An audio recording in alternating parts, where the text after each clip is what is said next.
인도는 지금 코로나 참사를 경험하고 있습니다.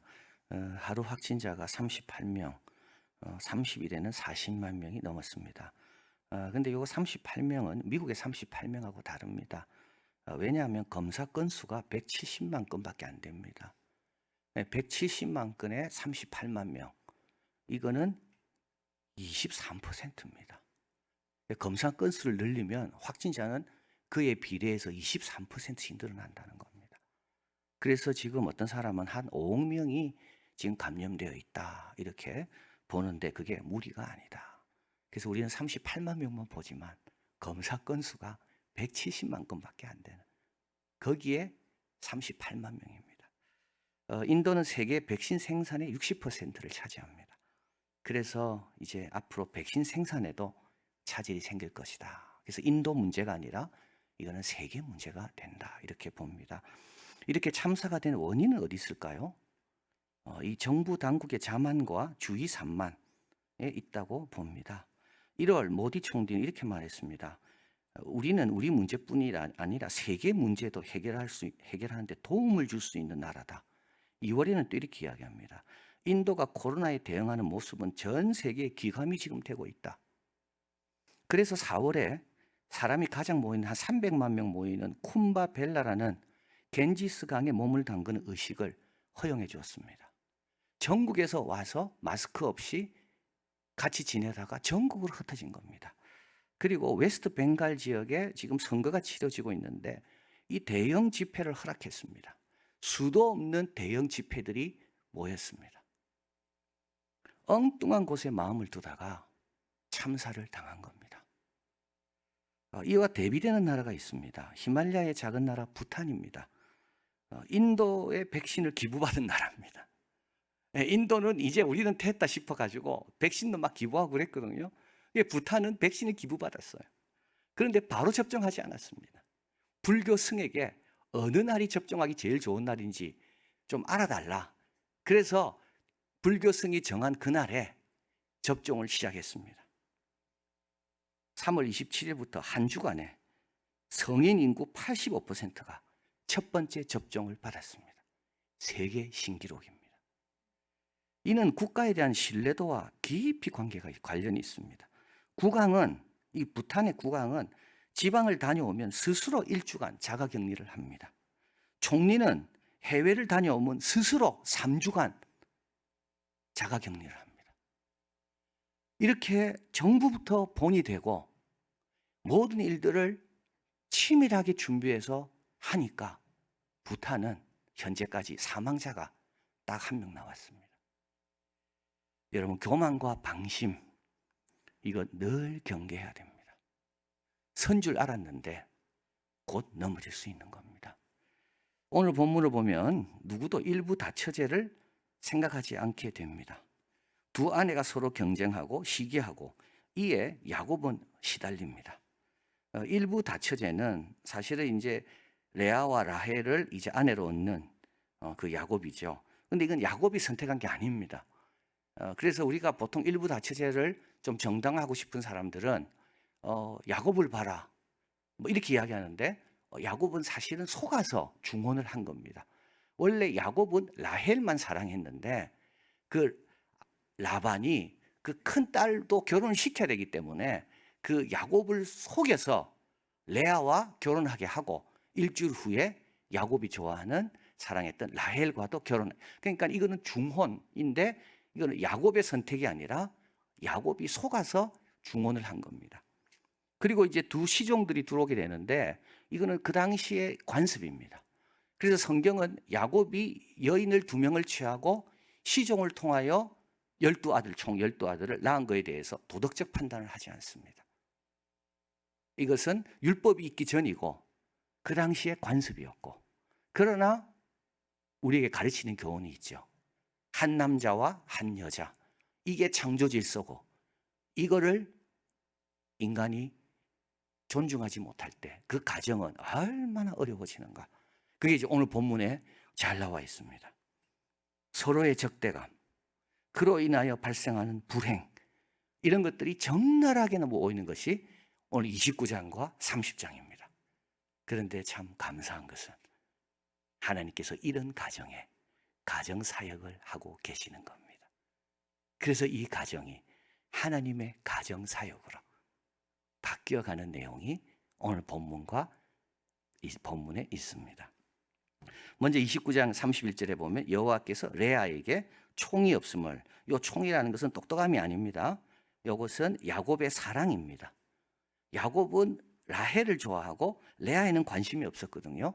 그래서 레아는 늘 무시를 당하고 늘 야곱의 관심이 받지 못하는, 늘 외롭게 사는 게 이 레아입니다. 우리 하나님은 이 레아가 이렇게 외롭고 고독하고 슬프게 살아가는 것을 보셨습니다. 그래서요, 그의 태를 여셨습니다. 라헬은요, 야곱의 사랑을 독차지하고 있거든요. 그래서 하나님은요, 라헬에게는 아직 아기를 주지 않습니다.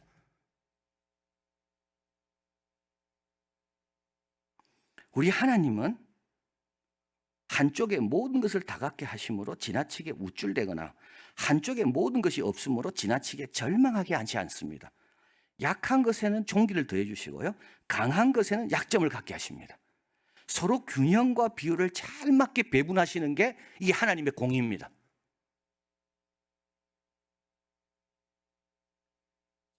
(29장 32절) 그래서 레아가 잉태를 합니다. 아들을 낳고 이름을 루벤, 첫 번째 아들 루벤은 하나님이 보셨다는 뜻입니다. 뭘 보셨을까요? 내가 이 가정에서 얼마나 힘들어하고 외로워하는지를 하나님이 보셨다는 겁니다. 자, 두 번째 33절에 보면 두 번째 아들을 낳습니다. 여호와께서 나의 총이 없음을 들으셨으므로, 이번엔 들으셨습니다. 레아가 여전히 야곱이 자기에게 사랑을 주지 않는 것을 힘들어하고 외로워하고 하나님 앞에 울부짖는 것을 하나님 들으셨습니다. 그래서 둘째 아들을 주셨는데 그 이름은 시므온입니다. 자, 셋째 아들, 그가 잉태하여 아들을 낳고 새 아들을 낳았으니 내 남편이 지금부터 나와 연합하리로다. 얼마나 지금 외롭고 쓸쓸하게 지냈습니까? 그래서 이제 세 번째 아들을 낳으면 남편이 나와 연합하리라. 그 이름을 레위라고 지었습니다. 자, 그리고 네 번째 아들입니다. 근데 남편은 변하지 않아요. 야곱은 변하지 않습니다. 네 번째 아들을 낳습니다. 이제는 여호와를 찬송하리로다 하고 그 이름을 유다라 짓습니다. 생산이 멈추었습니다. 매튜 헬렌이 이렇게 말합니다. 야곱에게는 책망입니다. 라헬에게는 경고입니다. 레아에게는 위로입니다. 여러분, 우리 가정을요, 하나님께서 이렇게 공의롭게 다스리시는 겁니다. 야곱에게는 경고입니다. 라헬 책망입니다. 라헬에게는 경고입니다. 레아에게는 위로입니다. 이 레아의 유일한 위로자, 유일한 관심자는 우리 하나님이십니다. 우리 가정을 하나님이 이렇게 보고 계시고요, 이렇게 위로하십니다. 자, 그래서 이제 이걸 본 라헬은 언니 레아에게 주어지는 하나님의 축복을 보며 시기합니다. 30장 1절 그 형을 투기합니다. 그리고 야곱에게 나로 자식을 낳게 하라. 그렇지 않으면 내가 살 의미가 없다. 나는 수치 외 수치를 지금 당하고 있다. 이때 야곱이 30장 2절에 내가 하나님을 대신하겠느냐. 여러분, 이걸 깨닫는 데 시간이 많이 걸리는 거예요. 내가 하나님을 대신하겠는가. 내가 아무리 낳아주고 싶어도 안 생기는데요. 레아는 내가 사랑이 없는데도 생기는데요. 내가 하나님을 대신하겠는가. 자, 그래서 30장 3절 라헬이 다른 방법을 씁니다. 나의 여종 비라에게 들어가라. 그래서 30장 6절 비라에 낳고 비라가 이제 시종이 아들을 낳고 단이라고 라헬이 짓습니다. 심판 옹호라는 뜻입니다. 그리고 또 시종이 아들을 하나 더 낳는데요, 크게 경쟁하여 이겼다 하여 이름을 납달리, 경쟁이라고 합니다. 자, 이걸 보고 있는 레아 언니, 자기는 이제 더 이상 생산이 안 되잖아요. 그래서 이제 자기도 시녀 빌하를 야곱에게 이제 들여보내서 아들을 낳게 하는데 갓 행운이라고 이름을 짓습니다. 그리고 둘째 아들을 낳게 됐는데 아셀, 기쁨이라고 하였습니다. 그래서 레아의 네 아들, 시종의 둘, 네, 총 8명의 아들이 생기게 됩니다. 자, 이렇게 해서 8명의 아들이 태어나는데요, 근데 하나님의 이 가정에 대한 역사는 여기서 멈추지 않습니다. 자, 30장 14절, 맥추 때, 보리 추수 때죠. 루벤은 이제 레아의 큰아들이죠. 그러니까 야곱의 첫 번째 아들이 나가 들에서 합한채를 얻어 어미 레아에게 줍니다. 이 합한채라는 건 뭐냐면 불임 여성의 임신을 돕는 식물입니다. 임신 촉진제입니다. 그래서 이걸 먹으면 임신이 잘 된다. 그래서 누구나 이거를 아기가 없는 사람은 먹고 싶어 하는 게 바로 이 합한채입니다. 그런데 이걸 누가 지금 발견했습니까? 레아의 아들이 발견했거든요. 근데 레아는 이거를 자기 엄마한테 주고 싶은 거예요. 왜냐하면 우리 엄마가 더 아버지의 사랑을 받아야 되니까. 그런데 라헬이 아기가 없습니다. 언니에게 이제 거래를 합니다. 당신은 오늘 내 남편에게 들어가라. 그 대신에 합한채를 달라. 아마 라헬은 생각했겠죠. 언니는 이제 더 이상 아기를 못 놓으니까 남편에게 들어가도 아이는 안 생길 거다. 나는 이제 합한채 먹고 아이를 낳으리라. 30장 17절, 하나님이 레아를 들으셨습니다. 잉타하여 5째 아들을 낳습니다. 이사갈입니다. 보상이란 뜻입니다. 그리고 6째 아들을 낳습니다. 이름을 스볼론, 나는 이제 남편과 함께 거하리라. 합한채 없이 아기가 생긴 거예요. 라헬은요, 합한채 먹고도 안 생겨요. 합한채가 하나님을 대신할 수가 없는 겁니다. 그리고 30장 21절, 또 딸을 낳습니다. 그 이름을 디나라 하였습니다. 그래서 이스라엘의 12지파의 6은 누가 낳습니까? 레아가 낳은 겁니다. 레아는 어떤 여성입니까? 약한 여성입니다. 그래서요, 시집도 갈 수 있을까? 염려할 수밖에 없는. 그런데 이스라엘 12지파의 6명을 누가 낳았다고요? 레아가 낳은 겁니다. 자, 그러면 라헬은 어떻게 되었을까요? 합한채 가져도 아기는 생기지 않았습니다. 시간은 흘렀습니다. 희망은 없어졌습니다. 그런데 놀라운 일이 일어나죠. 30장 21, 22절, 하나님이 라헬을 생각하신지라 그를 들으시고 그의 태를 여셨습니다. 그래서 누가 태어났습니까? 그 이름을 요셉이라 했습니다.